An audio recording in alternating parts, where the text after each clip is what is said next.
Welcome everyone who is joining us for this new webinar. So in today's webinar, as you all are seeing, the title is Beyond Single Nodes, and we will be seeing that how engineering limitations can turn into actual scalable solutions. So we have Lawrence with us today, and Lawrence leads solutions engineering at QuickNode, where he talked to a lot of projects around what they are building, help them with their data solutions, a lot of stuff. But I'll pass it on to you, Lawrence, so that you can give us a brief introduction, greet everyone, and just tell us what you do at QuickNode and how do you help projects use the blockchain data or access blockchain data. Yeah, hey, thanks, Sahil. Super happy to be here. Yeah, so as Sahil mentioned, I'm Lawrence. I am currently the head of solutions engineering here at QuickNode. I help our customers use our wide breadth of QuickNode products in their suite of products. I've been here for about 3 years and super passionate about crypto and blockchain. And then before that, I've been working um, in the cloud infrastructure and just the general infrastructure space for about 15 years now. So thanks for having me and super excited to talk to you guys about scaling blockchain. I'll pass it back to you, Sal. Thank you so much, Lawrence. And for those of you who don't know, I am Sahil Sen. I work on the developer relations team at QuickNode, which focuses on education around how people can efficiently use QuickNode products. Plus, not just that, we also focus a lot on general ecosystem blockchain education so that, we can onboard more people to this blockchain ecosystem. So I think before we get into our agenda and what we are going to talk about, I'm just curious to hear from our attendees today that what brought you here? What were those curiosities that brought you here? What were those questions which you thought will get answered in this webinar? And basically, myself and Lawrence, I think we are very curious to hear that what do you think will be covered in this webinar and what will be the gains you will get from this webinar. So you will find a question and a poll in the Q&A section below. So just submit your answers and, we will love to hear those answers. So until you are doing that, and we will give some more time for more attendees to join in. So Lawrence, I know that you like to build projects or apps, and I know that a lot of time you are constantly working on something to, showcase how a particular QuickNote product or how just a particular tool in the space might work. So is there any interesting or unique thing you're working on right now, which you would like to share with us? Oh yeah, for sure, man. And I think like you, I'm probably currently building like 5 or 6 things at once. Like Sahil and I are builders. And I think going back to this question about Q&A, like we just want to hear what you guys are building and how you think clusters will help. Personally, what I'm building, I saw Sahil's guide on his guide and his YouTube videos, like which are awesome on Solana Geyser. For those of you who don't know, Solana Geyser is based off of gRPC, and it's the fastest way to stream chain data from Solana. So I needed something real world to build because when you're building, you have to have something to focus on. So Jupiter DEX transactions are super hot, right? Like you can look and see who's trading on the most popular Solana DEX on the planet. And you can sort of gain insights onto what's happening. Like you can look at whale transactions or just like what are people trading, what are people buying. So I wrote a little blog post to describe an app around using QuickNode's Yellowstone Geyser to stream Jupiter DEX transactions in real time. My app is just like outputting it to the console, but you can easily stream that to a webhook or some event-driven architecture where you can go and take go and take action. So thanks for the video, Sahil. I think that was a super helpful guide, and feel free to check out my blog. I'll Yeah, drop it in the you chat. mentioned thank you so much, Lawrence, for sharing that. And you mentioned you are just logging those transactions in console, but you can set it up to send it to webhooks or any web-driven architecture or data solution you have. So that made me think that we have streams, and for Solana as well, we have streams, which is right now in beta. So anyone can just sign up for streams beta, Solana streams beta, and get access to it. So Geyser or gRPC Geyser is usually used for streaming data, for streaming duplex, for creating duplex connections and streaming data from the Solana blockchain. And Solana Streams, which is a proprietary QuickNode product, does exactly that, right? But on a much more robust and efficient manner, where you can even filter that data on server side and send it to whatever data solutions you have, be it Webhook, S3 Bucket, Snowflake, Postgres, etc. So I would like to get your take, like very quickly, on what do you think uh, or when do you think people should be use either of those? Yeah, great question. There's like so much happening in Solana right now. And I think the pace in which the Solana Foundation is shipping product is such at a fast clip that people are like so confused. Like, what do I do? There's like tool sprawl, right? So the way I like to think about QuickNode and what we have as far as offerings is that if I want the fastest, lowest latency access to Solana data, um, me as a developer, I'm going to use Yellowstone Geyser. And then the reason for that is it's gRPC, it's super efficient.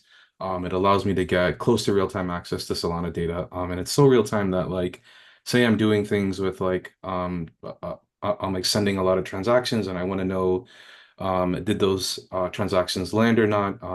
That's a super important thing that I need to know like close to real time as possible. That's something I'm going to use like Yellowstone Geyser for. If I'm building like a robust analytics, like a Dune Analytics or some sort of analytics tool, um, I still want fast data on like which Streams has.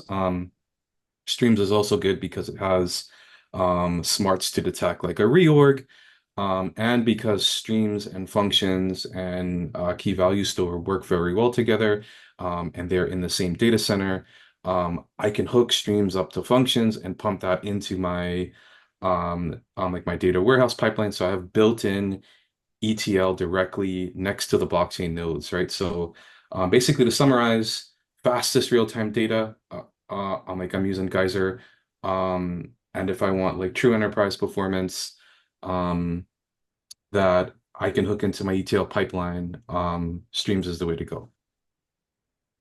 Good. Yeah, I mean that's very helpful, Lawrence, and I'm pretty sure it will be very helpful for all the attendees as well. So, all right, uh, I can see that a lot of you have answered the poll, so we can actually move to our agenda for tonight. And the agenda looks something like this. So, first, what we will do is we will go through the evolution of blockchain infrastructure. We will understand that how blockchain infrastructure has evolved, and how how different kinds of setup work, what are pros and cons with each setup. Then we will deep dive into dedicated clusters. We will understand what dedicated clusters are, what benefits it has over the current scenarios, which we will understand in the evolution of infrastructure section. And then we will understand that what could be the real world implementations of dedicated clusters. And towards the end of this webinar, we will have some dedicated time for Q&A, where you can ask any questions related to anything which you saw in this webinar, or just anything related to clusters. You can ask questions about how you can implement clusters in your current setup, etc. So without taking a lot of your time. I think, Lawrence, we can just dive like right into it, where we where you can take us through the evolution of blockchain infrastructure. Yeah, let's do it. Thanks, Sahil. Yeah, so yeah, I'm like just taking us through the iteration of nodes and node hosting. I started here at QuickNode about 3 years ago. I think you started around the same time, Sahil. Right before we started, or maybe you were probably here for that, we used to actually host single nodes. And we quickly realized that, um, uh, sorry, hence the name QuickNode, right? But since then, we realized that, like, hey, look, single nodes are great, but they're not super scalable. There's problems. Like, how do I patch them? Like, how do I vertically or how do I scale them, right? Like, I can vertically scale, but how do I handle for horizontal scale?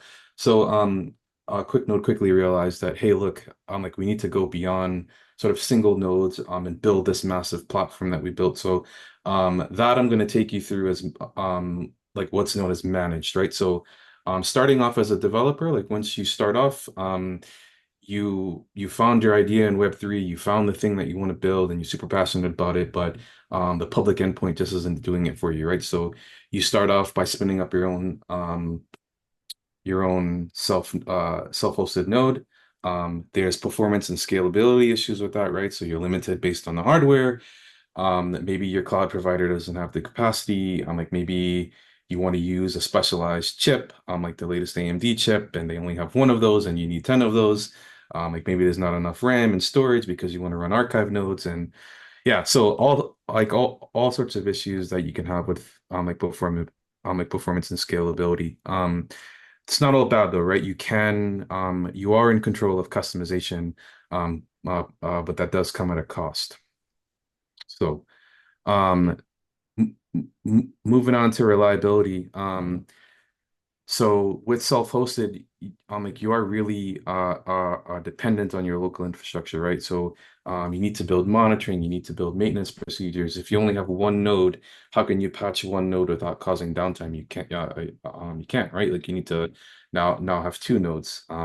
So there's some trade-offs there. Um, Going into to cost, right? Cost is a big factor in all of this. It's unpredictable, right? Blockchain is an extremely chatty protocol. Like by design, it's a highly distributed system.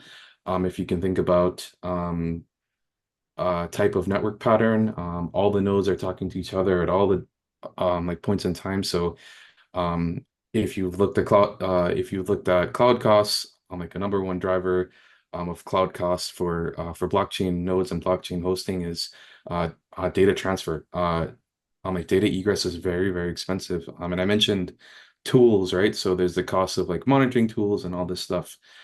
I'll just go ahead and pause real quick, so I'll see you So shaking your head. yeah, so you mentioned public endpoints, right? So since you are talking about cost, so this thing popped into my head, and I'm sure a lot of people who have been using public endpoints are new to or are new to blockchain development must have this question that whenever I go to a blockchain chain's documentation, I see there are public endpoints for us to use those chains. So those are free to use. And if I use them, I don't even have to self-host, or I don't even have to use the managed infrastructure, which is provided by QuickNode or other providers. So that just makes my cost to zero. So why should I be using a managed service, or why should I even go the self-hosted route? Yeah, great question, Sahil. And I think this goes back to like one or two different profiles of users. And I think both profiles of users have the same problem, which is scalability, right? So public endpoints are not meant for scalable workloads. They have rate limits built into them to protect the network because they are free endpoints, and the foundations want to make sure that all the users can do some basic read writes, but it's not for scale. So if you're a developer that wants like serious reliability, or if you're a trader that like wants to get in on an airdrop and you cannot miss the airdrop, or you want to trade uh, run some trading quant stuff and you don't want to go down, like you need to have super reliable RPC, and that's why you would Got it. either self-host or use a provider like QuickNode. Yeah, great question. Got it. Got it. So can I assume those as free samples which you get at Walmart so that you can try that product or you can try that chain? But if you were to actually deploy on that chain or actually use that blockchain, you will need actual node or connection to an actual node. Yeah, like you got it. It's that free sample at Costco that makes you want to go buy the big box, from aisle two. So, yeah, great analogy. Got it. Cool. All right, So, let's see security. yeah, security. Oh man, security is another one that's a big cost driver too as well, right? So, think about blockchain. Like blockchain is running on open source software, and it uses open source libraries and dependencies.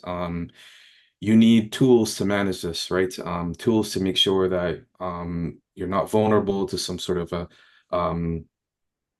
like some sort of hacking attempt, or if you're not leaking sensitive data, or if your data can be changed. I think that's one of the most fearsome thing in the blockchain is like, what if the chain is tampered with? Well, you invest security so you you don't have that happen to you. Now, that goes back into cost because tools cost money. And I think we were talking about like right before we started too, right? Like what happens if you were to be involved in some sort of hack, the social capital that it takes for you to sort of or like what is the cost of that social capital that you use with your users, right? It's sort of tangible and invaluable per se.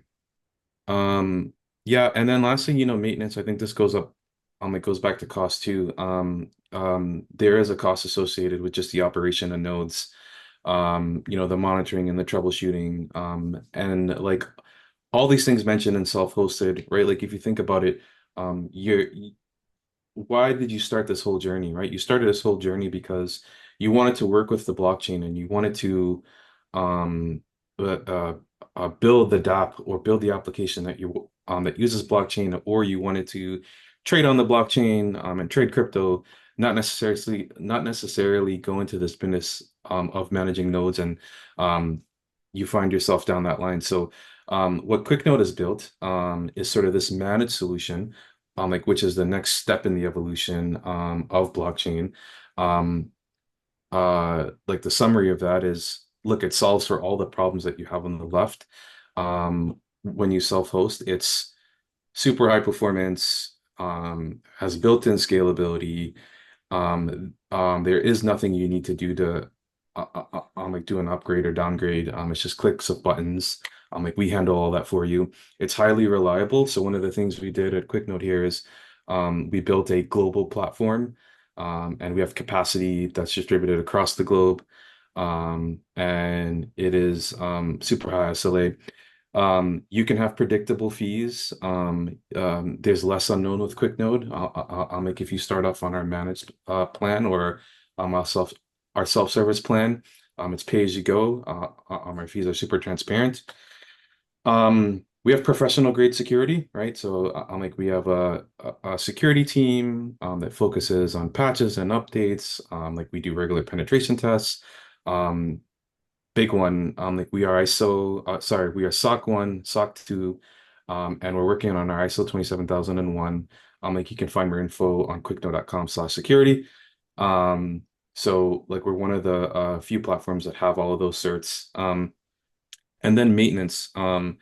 We do the maintenance for you, and we have multiple nodes and multiple capacities, so there's never an issue with downtime. But I'm like, we'll patch a node, or we'll patch a region, and you'll never know that we did an update unless you pay attention to the chain, and there's something in our chains log that caught your eye. So we solve all that for you with managed. Got it. Um, So basically, I, as a user or a builder of a blockchain app, can offload all of this to QuickNode and just focus on building my app rather than doing node ops, node managing, node maintenance, launching nodes, etc. Because I think doing that is a completely different ball game, and it will require me as a builder to have a dedicated team for just doing that. Instead, where those engineers or that team of engineers can be focusing or building my actual product, rather than managing nodes or maintaining nodes. And you mentioned security, Lawrence. So I would just like to iterate that yes, our platform is secure, and we have SOC 1 and SOC 2 compliances. But you can also secure your endpoints, which are the API endpoints you use to access the blockchain data. You can secure your endpoints using JWT. You can whitelist your IP addresses or even contract addresses who can access your your endpoint, or traffic who can send traffic to your endpoint. So there are multiple ways using which you can secure your endpoints, or using which you can secure your API at QuickNode. Yeah, great call, Sahil. Like you can directly, like you can like rest assured that you can directly, like embed, like your QuickNote endpoint in your app and not worry about keys leaking because like we have, like protection mechanisms for all that built into the app, and that's something that, you get from day one. So yeah, just to summarize, like managed, like you can quickly get QuickNote managed. Um, if you go over to quicknode.com and sign up for an account. If you need more than what's there on the self-service plans, you can click on the enterprise button, and like we'll connect you with our customer team, and they'll help you figure out like what you need past that. But like what we're here to talk to you guys about today is the next progression of that is what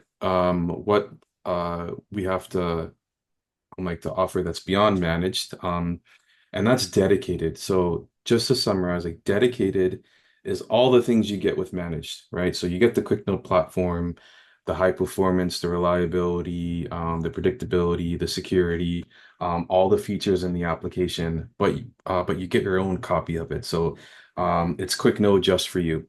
I'm like just to summarize here, like we'll talk about a few key points in the next slides, but like dedicated is everything you get with managed, but it's designed for your true enterprise workloads that like cannot have uninterrupted performance during like high traffic times like Black Friday, if your app is has some tolerances on that, or say an airdrop or like a token release Uh, or something. yeah, or a Um, very popular NFT mint. oh yeah. Yeah, we saw some people have issues in certain mints that they would not have had like had they had dedicated for their like backends and maybe segregated like users to non-dedicated workloads. Like we saw that with ore mining and all sorts of fun stuff. So Yeah, um yeah. speaking about, sorry, go ahead, Sal. So sorry, Lawrence. So I just wanted to, talk more about dedicated clusters using an analogy where, let's say that you are a builder and you are building a DEX, decentralized exchange, and you want to provide the best possible user experience to your users, where whenever they try to make a swap, it goes through, and it should not get impacted by anything going on to that network. So in that scenario, you will have two options to manage your blockchain data, or two options for choosing the infrastructure for your DEX. One will be the managed service. One will be the dedicated cluster service. So managed service, just to give you all a little bit more context, managed service, if you go onto the QuickNode platform, it will be called Core API, which is the scalable elastic API which you get access to. And then dedicated will be called dedicated clusters, which you see on the QuickNode platform. So the managed or the core API can be a public highway, and the dedicated clusters can be a private highway. On public highway, you have other cars as well. You have other people's traffic as well. So whenever there is a big event, like Lawrence mentioned, airdrop, a highly hyped token launch, or let's say an NFT mint going on. So just like on a very busy day on a highway, you might see some congestion. on the highway, and that congestion can hinder your traffic going onto that network. But on the other hand, on the private highway, since you have that highway to yourself, you and only you will be sending traffic via that highway, and there will be no congestion faced by you. And on the other hand, there is another another big perk with having a private highway is that you can build that highway based on your requirement. Let's say that you want to use a certain type of concrete, you want to use a certain type of lamp post, whatever. In terms of nodes, you want, let's say that you want to use a certain type of client, you want that node to be configured for certain RPC methods, because those RPC methods or REST methods are valuable to you, and uh, you just want to rake the performance of your cluster for those particular methods. You would be able to do that with dedicated clusters because it's a private offering and it's a private highway. Whereas on the managed one, you will get access to a pre-configured highway. In this case, in Node's case, you will get access to a pre-configured network, which is being used by a lot of other users as well. Yeah, great analogy, Sahil. I love the highway analogy, and I promise this is a pre-rehearsed corny joke, but you can't have a car accident if there's no other cars on the highway, right? So it's the way we True. like to think about it. Yeah, so like if you think about a reference architecture, like for Dux, like Sahil mentioned, you could have multiple things, right? So for example, you can have dedicated so that your DEX backend, is like right next to the RPC infrastructure, and it is like super low latent and it's right there. So like that can be globally near to your backend. And then you can use our um core API or like what's known as managed in the other slides to be globally available so that your users can have like that global scale that they need, and the two won't crash with each other, right? Because they're two separate highways. So yeah, I love that analogy. And then also like going back into custom, I think like what we do on the shared network or the managed network is we make the best decisions for our customers, right? Like though like those decisions are made with the whole of the network in mind. Like QuickNode hosts like large sums of the network for these chains that we host, and like we're always thinking about the network in mind. So for example, client version and client type, those are super thoughtful decisions that our platform and DevOps and core teams like think about. But in dedicated, we like reuse that methodology. But if you'd like to see something custom based on your workloads, like that's something that we can do because it's solely just your cluster alone. So um, lastly, costs, right? So clusters has a flat cost. And we built it that way because we only want you to think about two things when you think about clusters from a on like a cog perspective. On like what are my cogs? Two cogs are um, what's my capacity, and then what's my cost, and those are two things that you can predict. So when you start a new conversation with us for clusters, the two things that we ask is like, what's your RPS requirement? Like, what does your traffic shape look like? And then we just tell you like what that cost is flat. There's no cost for overages. There's no worry about well, what's my data transfer cost? What's my storage cost? And what's my CPU? No, it's just one flat fee. Like, no matter what, once per month I'll get a bill for this much, and like this is my capacity I'll get per month, and QuickNode handles the rest for you. So yeah, I mentioned QuickNode has this global footprint or this global network that we built. Think about it as our building block service, right? So all the services we build at QuickNode are using this sort of building block service, and it's globally distributed. That's a shared network, but you can pick which global region you want your cluster to be deployed in. And it could be in all the regions that we've discussed, where like we already have a presence and we're super distributed, as I mentioned. So we take pride in looking like where our users are coming or where your users are coming from. And we make sure to scale out to facilitate your users. Some popular locations Frankfurt, Tokyo, London, like US East, like US West, and we're also thoughtful to be where chain foundations are close to, because like you want to be close to the core network infrastructure as well, so that things like send transactions um, or peer distribution for faster block time is accounted for. So local support at global scale. Got it. So it's like not just having your private highway with the custom configurations, but having it at whatever place you want. And Lawrence, I had just one more question around this specific thing. So you mentioned that we can deploy dedicated clusters for users wherever we want. So I know that for our managed network or offering, we have certain locations, right? So let's say that I want to deploy or I want to have my dedicated cluster at a location where QuickNode doesn't have any nodes deployed yet. So just an example on a very high level. Let's say Seoul, Korea. Let's say that QuickNode doesn't have a facility in Seoul, Korea, and I want my cluster specifically deployed in Seoul, Korea, because I might have a big user base there, or my app can be very specific to that region. So will QuickNode be able to do that? Yeah, that's a good question, and I'd say I love that. I'm like I love that question, and I love the challenge. I'd say, one of the things that we're known for here at QuickNode is like we have a ton of offerings, and it's hard to describe all those things on our website, because it's just so much. The rate, in which our core engineering team ships is just fast and furious. So we have more things than we're able to communicate.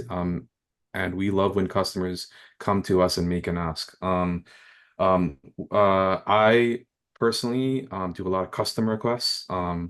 So like I'll talk to a customer and they'll say the exact thing. Hey, love QuickNode, but I need this and you guys don't have it. Like, can you make it happen? And like we're like a super a fast moving company in which we shift and pivot to accommodate our customers. And I'm like we would love to deploy in a region where we're not there. Um, I'd say we're up for the challenge because I'm like we are in lots of regions, but yes, we can deploy in regions where we're not there. Just need to go and make a custom request and we can figure that out on the back end. Great question, Sal.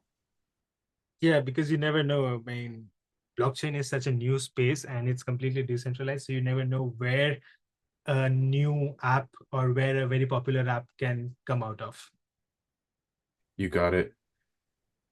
Um, so going back to your highway analogy, yeah, this kind of explains it, right? This kind of explains what you get with dedicated. You get like no noisy neighbor scenario. So what is noisy neighbor scenario? So when you're in a multi-tenanted application, like our shared network or managed network or core API, you are on a multi-tenant environment. Now we do have different tiers, right? So for example, like we have a free tier, a mid tier, a high-end tier, and then an SMB, and then an enterprise tier. All of those tiers have what's called QoS level. So the cheapest tiers are the lowest QoS, which means that they're on the slow lane. The mid and higher tiers are on the passing and fast lane, right? But still, it's shared capacity, and you can have noisy neighbors. Say, for example, in your lane, like you could be queued up and be subject to that sort of noisy neighbor scenario. This becomes incredibly bad when there's a popular event like an airdrop. Now we do have global scalability, and like we have the ability to balance our workload. So while we do run a multi-tenanted network, um, uh, you can feel the effects of noisy neighbor. Like I will say it's in complete like tolerable range. But sometimes you may have an application that cannot be in queue for more than 10 milliseconds or 20 milliseconds, 30 milliseconds.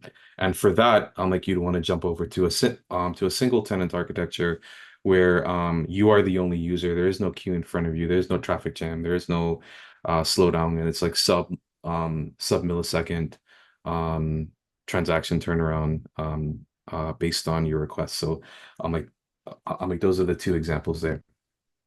I would like my DEX users to, not wait for their swaps to go through or not wait for another block for their swaps to happen. So, I mean, this can be a really good solution for them if I were to launch Awesome. a DEX hypothetically.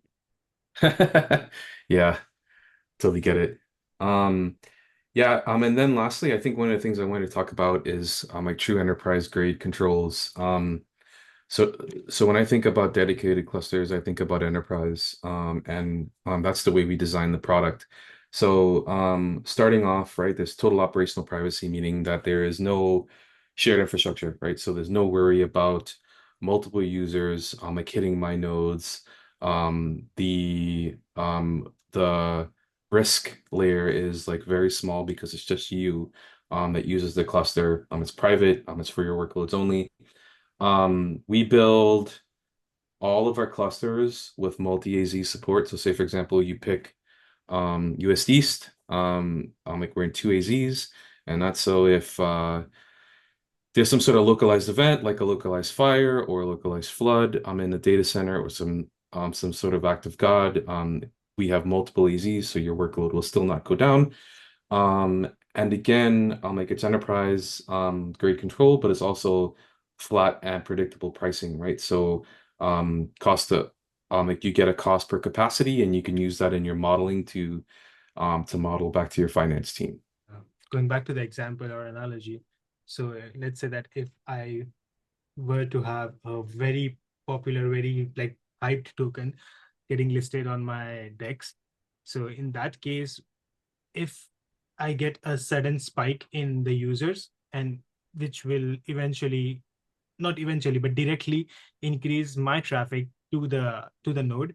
So you're saying that clusters should be able to handle that because of multiple AZs, and then we can have a combination of clusters and the managed API so that it can still handle that sudden spike while maintaining the performance. Is that Yeah, correct? great. Yeah, great question. So I'd say to sort of recap, how can I best leverage QuickNode to handle for like spikes in my decks, right? And like you said, Yeah. clusters is multi-AZ, so it's multi-AZ in a hot scenario. So while it is highly available, you do get the capacity from both reasons. So like that can help you in handling spikes, but also if you wanted to, like we could provide you with an endpoint that has access to multiple nodes and multiple regions that is burstable, and that you could use that endpoint in your own backend to scale up and scale down your clusters for unexpected failures, should you need to, and you only pay for that as you go, so pay as you go. And then also, like if you can forecast your usage like ahead of time, like we can work with your or like you can work with our account team, and they can help get you pricing on what it would look like if you wanted to scale up for a period of time, so that you can accommodate that known spike that you're about to have. So we can handle in both planned and unplanned. So Got it. So if I were to, scale my cluster itself, it will be instant if I come if my team and you and the QuickNote team comes on terms. So will that scale be instant, or that will require a few days worth of notice, few weeks? What would that look like? yeah, that's a great question. We try to maintain a good set of inventory in our data centers, but like what's a common problem is as certain workloads become more popular, we have to solve for supply chain issues. A lot of QuickNode or like a lot of the solution that QuickNode solves is like we have to get specialized like processors and storage arrays and hard disks and specialized memory to run these blockchain nodes, as well as the stuff that goes above it, like our core IP and our platform. But why I'm saying all this is like that's some of the problem that QuickNode solves for you. But there is just a little bit of a lead time. It depends on chain. Worst case, it's sorry, best case, it's a couple days. Worst case, it's about a week or two. But should you need to scale right away, we can give you a burstable endpoint that is not dedicated that like you can use to instantly scale, and that can leverage our existing capacity. That would not be dedicated, however. But like we've got you covered. Got it. Yeah, that's very helpful, Lawrence. So to summarize it all, Yeah, I'd say, yeah, like to put it all together, what clusters really is the best of QuickNode. You get your own copy of it. It's dedicated for you. So you've got your local support and global scale, right? So like we can support your clusters based on the region you need. Like you can get your super low latency, but you got that global scale if you need it. It's a single tenant architecture, so there's no noisy neighbors. You're like protected from on like resource competition. There's no queuing, there's no crashes on the highway, there's no traffic jams, and you get your true on like enterprise grade control, right? You get your multi data center HA, but it's also hot. You get total operational privacy, right? So there's no worried about shared data. And then you've got your flat, predictable pricing, so your finance team can know how to predict your cloud costs going forward. Um, yeah, I think we covered it all, Sahil. yeah, I mean, from what I can see, that clusters is a really great project. Sorry, really great tool or offering where if I wanted my traffic to blockchain, I'd be isolated from all the noisy neighbors. I wanted custom configurations, or if I wanted to have predictable costs for my blockchain usage every month, I think this will be the way to go. Yeah, and I think j just to think about like in closing before we do any questions, like the reason why we ask people what they're working on or what they're building is like if you could think about why we're having this webinar, we're QuickNote has a ton of offerings. And sometimes more things that we can share. And we are seeing clusters being super popular in the space right now. It's solving for all sorts of problems on different chains, like not just Solana, on ETH and Flow and Base and all the chains that we have cluster support for.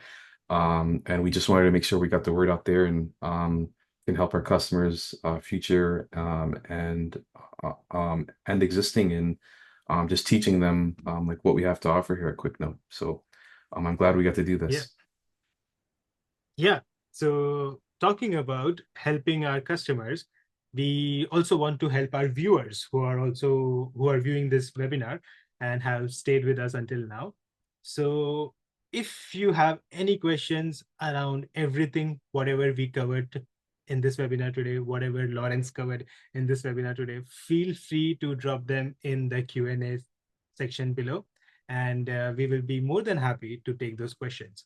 So Lawrence, before people start, dropping those questions around the webinar, there has been two questions already in the Q&A section. The first one is not related to the webinar, but a more of a general question, which is from Rohit, and he asks, how much scalable are gasless transactions? And they would like to just know more about gasless transactions and are asking that what are our views on gasless transactions and how scalable they are. Sorry, I was on So mute there. yeah, Great question. Do you have a point or you want me to jump in? no, feel free to jump in. Yeah, so I'd say gasless transaction, depending on the chain, can vary my answer. And I'd say I would love to hear what chain that we're talking about. But yeah, the chain has a big impact in gasless transactions, so don't want to give a halfway answer. Got it.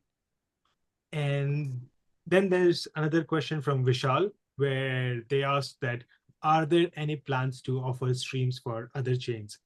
And by other chains, I think they mean other than Solana, because we talked about Solana streams initially.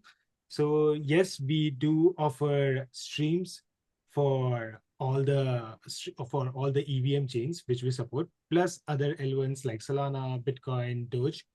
And correct me if I'm wrong, Lawrence, we don't have support for Flow yet on streams, right? Because they want to know specifically for Flow. Yeah, so we don't have Flow just yet. That's something that we can um put in a request for. I think if you're an existing customer, which I think you are, feel free to chat with your CSM and we can definitely like put that request for you in. And yeah, just checking.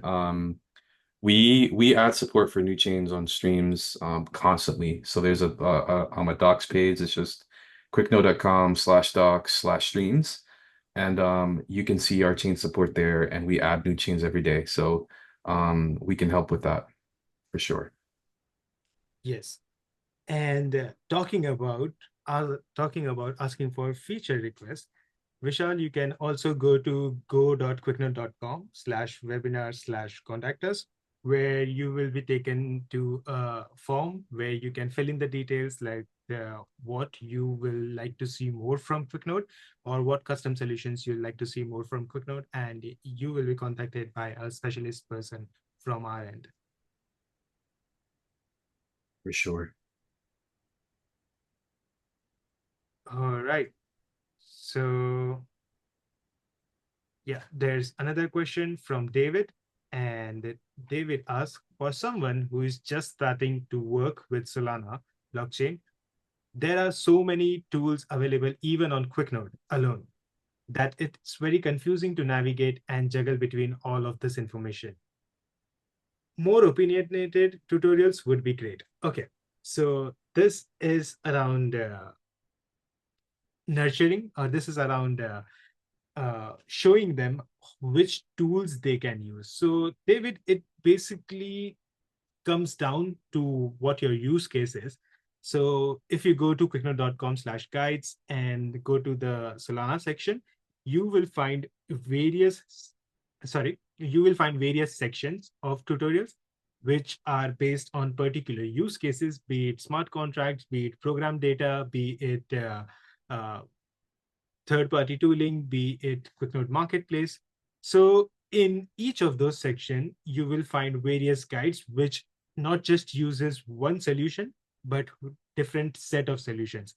So basically, based on your use case, what you are building and which stage you are on in your building process, you will need a different set of solution. For example, if you're just starting out, you will need a RPC endpoint. But if you have scaled a lot and you are just getting a lot of data, a lot of user data, or monitoring a lot of user data, you will need something like streams with key value store and your user addresses in the key value store and getting the filtered data.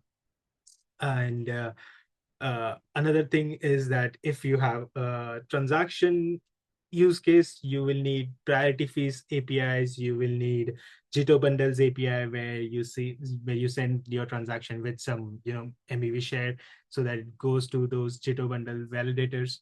So again, coming back to the point that depends on what use case you are on and what stage you are on in the building process.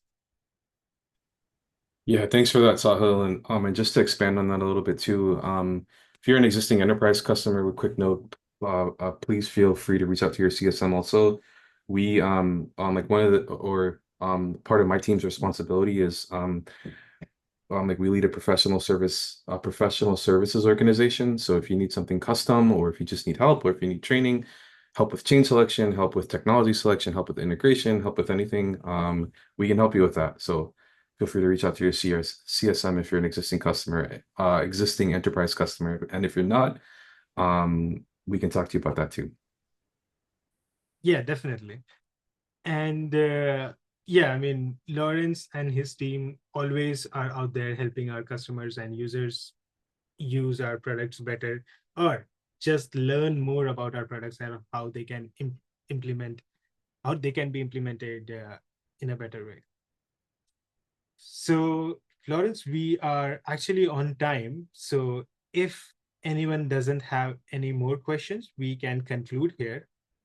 But if you would like to wait for, 1 or 2 minutes more to see if someone has any questions, and they can ask them, so we can wait.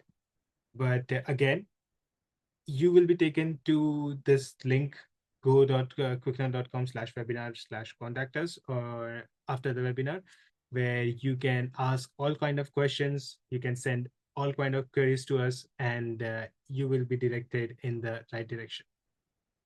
Awesome. Yeah, feel free to ask questions, team. Um, Happy to answer. And Sahil and I are always building. So just keep building, and we'll see you guys on Twitter in case we don't talk to you, and YouTube. Sahil Yeah, and I are for pretty sure. active on Twitter, so feel free to reach out there too. 100%. And if you want to learn more about clusters, feel free to check out clusters on quicknode.com/clusters. And if you are curious about various blockchain protocols, if you are curious about various QuickNode products and how to use them, you can also check out our YouTube channel. Just look for QuickNode on YouTube, and you will find our channel with a ton of videos around various things in the ecosystem. So I cannot see any more questions, Lawrence. So I think we are good to conclude here. I would again like to thank you so much for taking us through the journey of blockchain infrastructure evolution, and showing us that how dedicated clusters can be beneficial for us and in what ways. Yeah, thank you very much, Sahil. I love your perspective and always thinking about the developers first, and thinking about their pain points, and what they have to go through, and blockchain being such a bleeding edge industry, and there's either too little or too much information. So I'm like always happy to jam with you and see how we can help our customers. Yeah, 100%. Thank you so much to everyone who's joined, and we'll see you in the next webinar. Bye bye. Thanks, team.